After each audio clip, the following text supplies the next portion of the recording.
রাজ্যের এখতিয়ারকে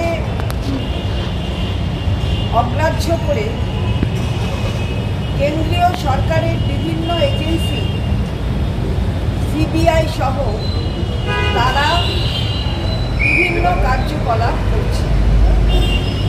রাজ্য সরকারের পক্ষ থেকে একটি স্যুট ফাইল করা হয়েছে। কেন্দ্রীয় সরকারের এই ধরনের পদক্ষেপের বিরুদ্ধে যেটা বলা হয়েছিল যে 2018 সালে সিবিআইকে যে একটি আসার জন্য কনসেন্ট দেওয়া হয়েছিল, অর্থাৎ রাজ্য সরকারের পারমিশন না নিয়ে তারা চলে আসতে পারে, এই কনসেন্ট দেওয়া হয়েছিল। সেই কনসেন্টটা রিভোক করা হয়েছিল, অর্থাৎ প্রত্যাহার করা হয়েছিল 2018 সালে। কিন্তু সেই প্রত্যাহারকে মান্যতা না দিয়ে, সরকারের সাথে কোনো সংযোগ না রেখে কিংবা সরকারের কোনো পারমিশন না নিয়ে সিবিআই এর মতন এজেন্সি তারা বারংবার সরকারের এখতিয়ারের মধ্যে ঢুকে পড়ছে। আজকে মাননীয় সর্বোচ্চ আদালত, অনারেবল সুপ্রিম কোর্ট, তার ডিভিশন বেঞ্চ যেটি প্রিসাইড করছিলেন জাস্টিস গাভাই, তিনি এবং তার সাথে আরেকজন মাননীয় বিচারপতি, তারা বলেছেন যে এই স্যুটটা, যেটা কেন্দ্রীয় সরকার বলেছিল এটা মেনটেনেবল নয়, অর্থাৎ এই স্যুটটাকে গ্রাহ্য করা উচিত নয়, তারা বলেছেন, অর্থাৎ মাননীয় বিচারপতিরা বলেছেন যে এই প্রিলিমিনারি অবজেকশন, প্রাথমিক যে অবজেকশন প্রতিবাদ করা হয়েছে অথবা প্রতিরোধ করবার চেষ্টা হচ্ছে, সেটা মেনটেনেবল নয়, অর্থাৎ সেটা হবে না। অর্থাৎ স্যুট ইজ মেনটেনেবল, কিন্তু যে প্রিলিমিনারি অবজেকশন তোলা হয়েছে সেটা গ্রাহ্য করা হবে না, অর্থাৎ স্যুটটার শুনানি হবে। কেন বলেছেন?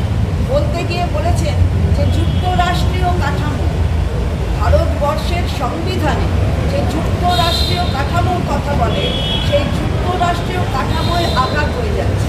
কারণ এটা সরকারের পক্ষ থেকে, রাজ্য সরকারের পক্ষ থেকে বলা হয়েছে যে সংবিধানের যে কতগুলি নির্দেশ দেওয়া সংবিধানে, তাকে এই ধরনের এজেন্সি যদি ঢুকে পড়ে, এখতিয়ারভুক্তভাবে রাজ্য সরকারগুলির এখতিয়ারকে সম্পূর্ণভাবে অগ্রাহ্য করে, তাহলে সেটা একটি ওভাররিচিং দ্য কনস্টিটিউশনকে অগ্রাহ্য করা হবে। এবং সেই কথাই মাননীয় বিচারপতি জাস্টিস গাভাই সেই কথাই বলেছেন আজকের অর্ডার দেওয়ার সময়। ফেডারেলিজম, কিছুদিন আগেই এখানে ইস্টার্ন রিজিওনাল কনফারেন্স হয়েছিল, আপনারা সবাই সেটা জানেন যে এখানে একটা ইস্টার্ন রিজিওনাল কনফারেন্সে সর্বোচ্চ আদালতের chief justice, honourable chief justice Chandrachud, তিনিও এসেছিলেন এখানে, এবং সেখানে তারও বক্তব্য আপনারা সবাই শুনেছেন, সবাই জানেন। এবং মাননীয় মুখ্যমন্ত্রী আমাদের, তিনিও সেখানে বলেছিলেন যে কোনো পলিটিক্যাল বায়াসনেস থাকা উচিত নয়। এটা আপনাদের সকলের কাছেই জানা, সবাই জানেন এবং সবাই অবহিত আছে। পরের সেশনটাও ছিল একটা এমন সেশন যেখানে আলোচনা হচ্ছিল about constitutional morality and cooperative federalism, যেখানে ডিসাইড করছিলেন জাস্টিস গাভাই, সেখানে জাস্টিস দীপঙ্কর দত্ত ছিলেন, সেখানে মাননীয় অ্যাটর্নি জেনারেল ভারতবর্ষের তিনিও ছিলেন, মাননীয় মুখ্যমন্ত্রী সেখানে দর্শক আসনে ছিলেন, আমরাও দর্শক আসনে ছিলাম। এবং মাননীয় মুখ্যমন্ত্রী তার নির্দেশানুসারে আমরা এই প্রসঙ্গও তুলেছিলাম, আমি বলেছিলাম যে ফেডারেলিজমটা নষ্ট হয়েছে, যেমন 3টে আইন বদলের ক্ষেত্রে হয়েছে, এবং কীভাবে সেটা প্রয়োগ করা হবে তার ট্রেনিং হয়নি, এ বিষয় নিয়েও আমরা প্রশ্ন রেখেছিলাম ওই সেশনে। সুতরাং আজকে দাঁড়িয়ে দেখা যাচ্ছে যে জাস্টিস গগৈ, তিনি কিন্তু এই ফেডারেলিজম, যুক্তরাষ্ট্রীয় কাঠামো, সংবিধান, যেটা সবচেয়ে বেশি, সংবিধানের সবচেয়ে সুন্দর জায়গা ভারতবর্ষের হলো এটা বহু দলীয় তন্ত্র, যেহেতু আমরা তাতে বিশ্বাস করি, আমরা একদলীয় তন্ত্রে বিশ্বাস করি না, তাই এই যুক্তরাষ্ট্রীয় কাঠামো অত্যন্ত গুরুত্ব রাখে আমাদের ভারতবর্ষের ক্ষেত্রে।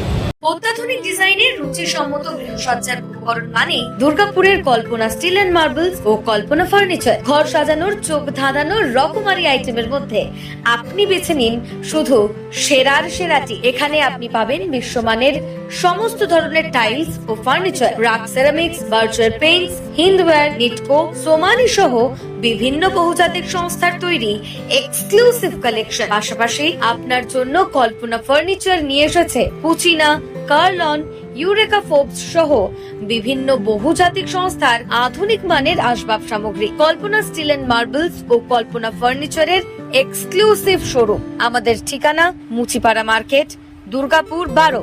আমাদের শাখা রয়েছে বাঁকুড়া, ভিরিঙ্গি, বড়জোড়া, চণ্ডীদাস বাজার, শ্যামপুর মোড়, বিটু বাজার, কাটাবেরিয়া ও দুর্লাভপুরে।